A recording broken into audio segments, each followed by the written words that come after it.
So to begin on your lampshades, I have a tapered drum lampshade, so my pattern, which matches vertically, is not going to match up around the back. I'm going to try and match everything panel-wise going around, but you'll notice that the pattern goes diagonal around and towards the back of the drum. That's okay because I'm going to center a really nice piece of the print in the front, but if you want something that's going to match vertically all the way around, you're going to want to get a standard cylinder or drum shade that has no taper. That way the back seam will at least be vertical. So I picked two of the hexagons on this Colin Sons wallpaper, and this is called Hicks Grand, and it's in blue. I used this on the wall on my headboard, which will show you guys at the end of the video, but right here I'm just matching a bunch of the hexagons together from one drum shade to the other. That way I at least have one motif that repeats itself on each side of my bed. The mistake that I made here was that I did not allow, and you will have this if you have a tapered drum, I did not allow for the vertical extension on the sides when you wrap the print. So you'll see when I get around to matching the sides, I have a little bit of the white drum shading showing through, and so I ended up having to shift the entire piece upwards vertically a bit just so I could get the coverage on the shade. After that, I would just suggest cutting much bigger. I know it wastes more paper, but in case you have to shift things around or change things, you have that leeway to do so. So here I am pasting the drum shade. I'm just using Mod Podge because I kind of wanted something that was workable. I'm eyeballing the vertical. I'm making sure the seam on my drum shade is in the back. And then I am going back through with Mod Podge and gluing down the sides and the corners. It's not going to hold perfectly, but your best friend here are binder clips. There I'm showing you that it's not good, that the lampshade was showing through. But you want everything to kind of dry up before you put the next one on, because you don't want the first piece that you placed before to shift. So you'll notice I just moved everything vertically right there, and then smoothed everything out, and then binder clipped it and let it dry.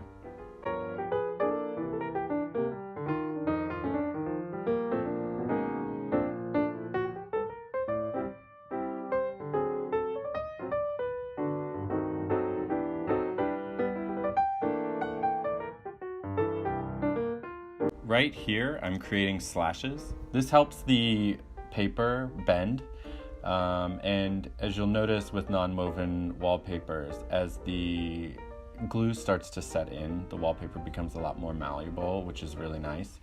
And I really wanted the paper to at least form around the edges of the drum, even though I'm finishing it with a tape. So here I'm going to be matching two pieces together along the side of the tapered drum. So as you can see at the bottom here, I have the drum tipped upside down. The print has already started to angle itself upwards, and that's because the vertical change of the taper. So what I do is I basically cut a piece of paper that it easily encompasses the continuation of the pattern. So I gave myself like 6 to 8 inches more than I needed. Depending on your budget, this was a really expensive wallpaper, but I'm really happy with the results and how this wallpaper worked on my wall and on my drum shade. So you may want to test it out and see how your wallpaper works on 3D objects first.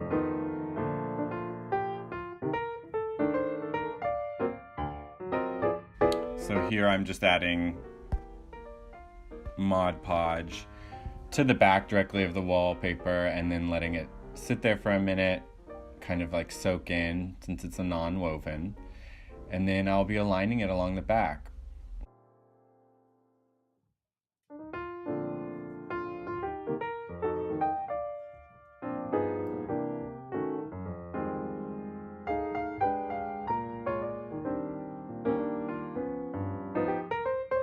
Here you can see I'm aligning the print along the sides and the match and the repeat in the wallpaper. I'm matching up the top first and then really pinching that down, and then of course using a binder clip to hold it in place. The glue's not going to dry quick enough for me to use that as a sturdy point, so I needed to clip it into place so that I could match up the bottom. I trimmed off the excess and then rolled the bottom hem underneath and clipped that as well. And then from there I could work on smoothing out the rest of the print and making the drum complete all the way to the back.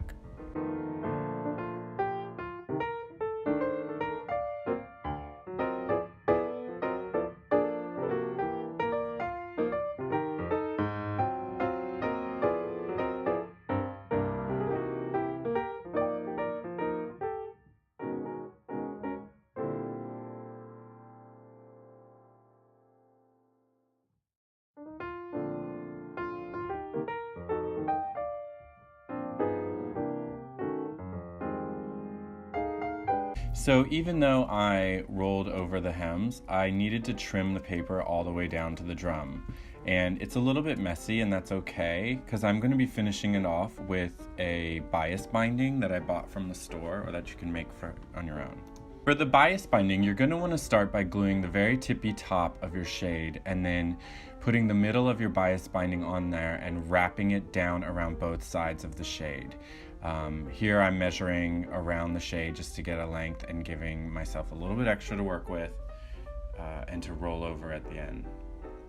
So I keep gluing around the top, placing the bias binding down gently and wrapping it around the front and the back, and then cleaning off with my finger all the glued edges, because you will get hot glue strings and it will seep through the binding somewhat. I bought this binding at the store, but you can certainly buy a bias binding mechanism that you can just run a strip of bias cut fabric through, and it will fold it over, and then you iron it as it comes out the back end of the mechanism. So keep gluing, matching down, don't burn your fingers.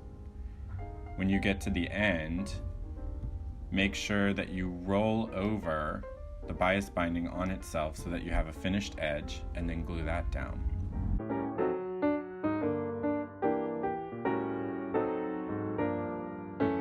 So here I'm going to finish that up, clean all the edges around the top, and then flip it over and do the bias binding along the bottom, which I will speed up for you guys, so because you know the deal.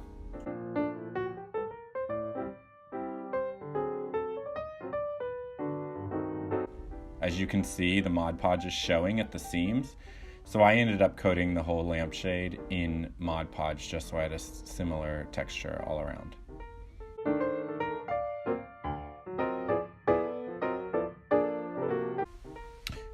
Glue your bias binding all around the bottom, and then roll over the ends when you connect the two ends, and voila! You have a lampshade that looks professional and doubles as a couture hat.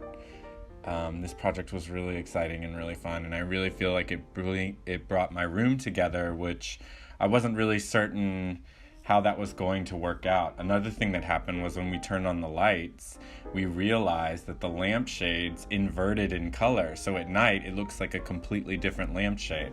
I hope you guys enjoyed this tutorial. I hope you guys feel audacious in designing with a lot of color and pattern in your rooms, and thank you so much for watching. If you have any questions or comments, put them down below. Don't forget to subscribe and follow me under Jcrafthouse on all social media. Thanks so much. Bye.